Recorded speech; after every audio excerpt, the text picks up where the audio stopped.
Hi எல்லாருக்கும் வணக்கங்க. Welcome to Edumatics plus. இல்லம் தேடி கல்வி தன்னார்வலர்களுக்கு இது வந்து ஒரு நினைவூட்டல் வீடியோ தான். இன்றைக்கி தான் வந்து கடைசி தேதி. நம்ம முதுகலை பட்டதாரி ஆசிரியர்கள் இருந்தீங்க அப்படின்னா தற்காலிக ஆசிரியர் பணிக்கு 105 வேக்கன்சி வந்து ஏற்கனவே நம்ம சொல்லியிருந்தோம்.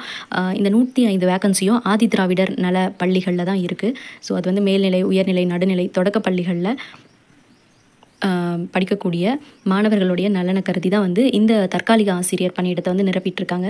இதில் வந்து பார்த்திங்கன்னா இடைநிலை ஆசிரியர்களும் வந்து ஒர்க் பண்ணிகிட்ருக்காங்க. அண்ட் ஒரு சில இடங்களில் வேக்கன்சியும் இருக்குது. அதே போல் இப்போ வந்து பட்டதாரி ஆசிரியர்கள் பணியிடமும் வந்திருக்கு. முதுகலை பட்டதாரி ஆசிரியர் பணியிடத்துக்கு இன்னையோட வந்து லாஸ்ட் டேட்டு. அதனால தான் இதை நான் உங்களுக்கு ஞாபகப்படுத்துறதுக்காக திரும்பவும் வந்து இதை நான் சொல்லுறேன். ஸோ யாராவது வந்து அப்ளை பண்ணுறதுக்கு மறந்துருந்தீங்க அப்படின்னா இன்றைக்கி 5 மணிக்குள்ளே வந்து அப்ளை பண்ணிடுங்க. இன்னையோட லாஸ்ட் டேட்டெல்லாம் வந்து கண்டிப்பாக எக்ஸ்டெண்ட் பண்ண மாட்டாங்க. ஸோ ஒவ்வொரு ஸ்கூல்லையும் எவ்வளோ வேகன்சி இருக்குது, எந்த டிஸ்ட்ரிக்ட், எந்த பிளேஸ் அப்படிங்கிறதெல்லாம் சொல்லியிருக்காங்க. அதே போல் இதுக்கு வந்து முன்னுரிமை இல்லம் தேடி கல்வி தன்னார்வலர்களுக்கு தான் எஸ்எம்சி மூலமாக தான் வந்து நியமிக்க போகிறாங்க. ஸோ இதில் வந்து பார்த்திங்கன்னா சிவி வரைக்கும் போயிருந்தீங்க அப்படின்னா அவங்களுக்கு வந்து ஃபஸ்ட்டு ப்ரிஃபரன்ஸ் கொடுப்பாங்க. அப்படி வந்து சிவி வரைக்கும் போயிருக்கவங்களும் இல்லம் தேடி கல்வி தன்னார்வலர்களும் 2 பேர் இருந்தாங்கன்னா அந்த ஐடிகே வாலண்டியருக்கு தான் வந்து முன்னுரிமை வந்து இங்கே கொடுப்பாங்க. ஸோ அதனால் வந்து நீங்கள் தற்காலிக ஆசிரியராக ஒர்க் பண்ணணும் அப்படின்னு நினச்சிங்கன்னா கண்டிப்பாக வந்து அப்ளை பண்ணுங்கள். முதுகலை ஆசிரியருக்கு வந்து பார்த்திங்கன்னா வேக்கன்சி 105 அண்ட் இதுக்கான சேலரி வந்து பார்த்திங்கன்னா மாதம் 18,000 ரூபாய். ஏற்கனவே வந்து நம்ம போட்ட மாதிரி தான் ஒவ்வொன்றுத்துக்கும் தனித்தனியாகவே வந்து லிஸ்ட் வந்து கொடுத்துருப்பாங்க. ஸோ அரியலூரில் வந்து என்னென்ன லிஸ்ட் இருக்குதுன்னு பார்த்துக்கோங்க. காமர்ஸ், மேத்தமேட்டிக்ஸ்ன்னு சொல்லிட்டு. ஸோ இன்றைக்கி லாஸ்ட் டேட் அப்படிங்கிறதால நான் உங்களுக்கு வந்து நினைவுபடுத்துகிறேன். யாராவது அப்ளை பண்ணாமல் இருந்தீங்கன்னா கண்டிப்பாக அப்ளை பண்ணுங்கள். விருப்பம் உள்ளவங்க மட்டும் அப்ளை பண்ணுங்கள்.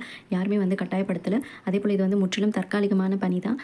ஏன்னா வந்து இந்த கல்வி ஆண்டு எப்போ முடியுதோ அதோடு வந்து நம்மளுடைய பணியும் வந்து முடிஞ்சிடும்.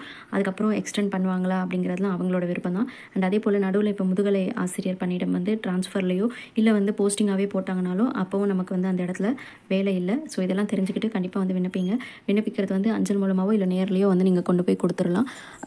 உங்களுடைய அந்த சர்டிஃபிகேட் ஜெராக்ஸ் எல்லாமே வந்து இன்க்ளூட் பண்ணி தான் நீங்கள் கொடுக்கணும். சில இடங்களில் வந்து பார்த்திங்கன்னா அப்ளிகேஷன் ஃபார்ம் இருக்கும். சில இடங்களில் நீங்கள் விண்ணப்பம் மட்டுமே வந்து கைப்பட எழுதி உங்களுடைய அந்த கல்வி சான்றிதழ்களுடைய நகல்கள் எல்லாம் இணைச்சி எடுத்துகிட்டு போய் அந்தந்த ஆதி திராவிடர் நல அலுவலகத்தில் வந்து ஒப்படைக்கணும்.